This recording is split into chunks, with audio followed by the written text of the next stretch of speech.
कधी कधी वेळ अशी येते की माणसाला बोलायचं की नाही बोलायचं हा प्रश्न पडल्याशिवाय राहत नाही. गेल्या आठवड्याभरामध्ये महाराष्ट्रामध्ये ज्या घटना घडलेल्या आहेत त्या घटना बघितल्यानंतर असंच वाटतं की आपण बोलायचं तर नेमकं काय बोलायचं, म्हणजे बोलण्यासारखं आता काय उरलंय इथपर्यंत आपल्याला विचार करायची वेळ येते. पण महाराष्ट्रात सध्या जे घडतंय ते सध्या काही नवं आहे का? म्हणजे हे यापूर्वी कधी घडलंच नाही आहे का?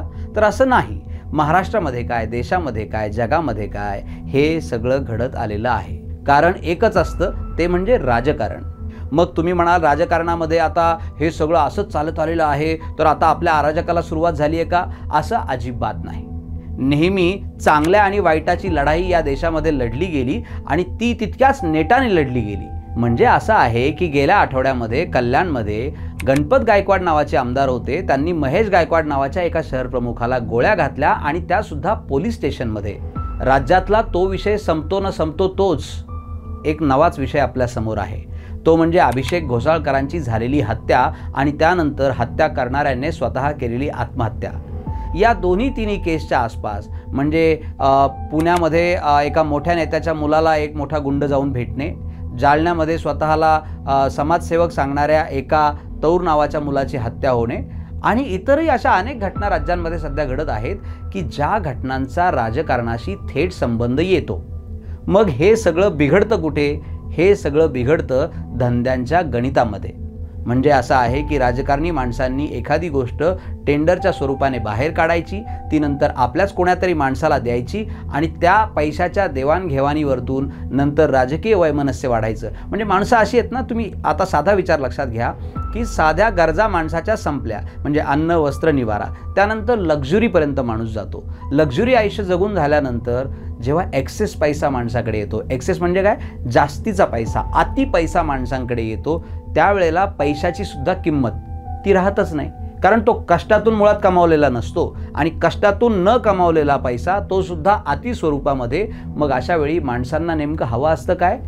तर सोशली त्यांना ॲक्सेप्टन्स मिळावा अशी त्यांची अपेक्षा असते. ती मिळवण्याची धडपड सुरू होते. एखादा शहर अध्यक्ष, एखादा विभाग अध्यक्ष, एखादा वॉर्ड अध्यक्ष, एखादा जिल्हाध्यक्ष, एखादा राज्याध्यक्ष, एखादा राज्य सचिव किंवा तत्सम राजकीय अनेक पदं असतात ज्यामध्ये लोकांना मिरवायचं असतं. आणि लोकांना नुसतं त्यामध्ये मिरवायचं नसतं, त्यातली एक लेवल झाली की पुन्हा एकदा काहीतरी होऊन लोकांसमोर यायचं असतं. मग तो सरपंच असेल, नगरसेवक असेल, नगराध्यक्ष असेल, आमदार असेल, खासदार असेल, मंत्री असेल, संत्री असेल आणि संत्र्यांच्या साली गोळा करणारे साले लंपट असतील. म्हणजे हे फक्त गाव पातळीवरती, शहर पातळीवरती, राज्य पातळीवरती घडतं असं नाही.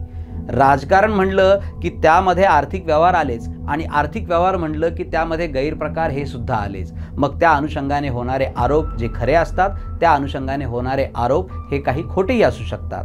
म्हणजे यातून अगदी राजीव गांधी, ज्यांना देशामध्ये नवी दिशा देणारे जनक म्हणलं गेलं, अशा जनक मानल्या गेलेल्या राजीव गांधींनाही बोफोर्स घोटाळा प्रकरणामध्ये झालेल्या आरोपांना त्यांनी काय काय उत्तर दिलं आणि काय काय राजकारण झालं हे मी देशाला नव्याने सांगण्याची गरज नाही.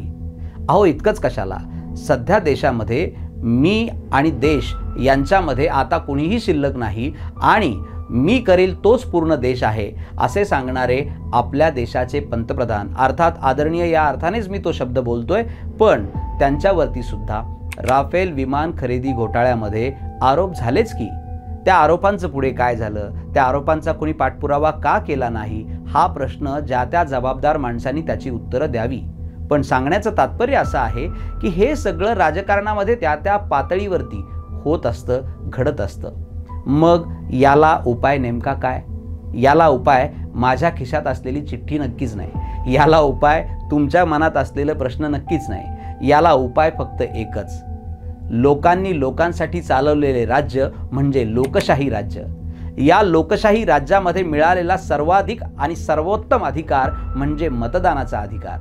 मग मतदानाच्या अधिकाराच्या वेळी आपण आपली हक्क, कर्तव्य आणि सगळ्यात महत्त्वाची गोष्ट म्हणजे एक चांगली जबाबदारी विसरायचं आणि नंतर उरलेली 5 वर्ष आपण स्वतःला प्रश्न विचारत बसायचं, हे कितपत योग्य आहे. आणि म्हणून ज्याही वेळेला आपण मतदान करायला जाऊ त्या वरच्याच्या तोंडाकडे बघून ह्या खालच्यांना मतदान करायचं आहे, ह्या खालचा बिचारा चांगला आहे वरचे कसेही असले तरी, असल्या भंपक कल्पनांमध्ये न अडकता जी चांगली माणसं आहेत, जी चांगली लोक आहेत, ज्यांना खरंच प्रशासनातलं काही कळू शकतं आणि हो, नियत अर्थात विचार हा ज्यांचा अगदी सकस आहे, अशांना आपण मतदान करणं हे आपलं आद्य कर्तव्य ठरणार आहे. आता हे आद्य कर्तव्य तुम्ही पार पाडणार की नाही हे येत्या काही काळातलं तुमचं भविष्य ठरवणार आहे. मला फक्त प्लॅटफॉर्म मिळाला आहे विचार तुमच्यापर्यंत मांडण्यासाठी आणि तो मी मांडत राहणार फक्त आणि फक्त तुमच्या सपोर्टमुळे. धन्यवाद.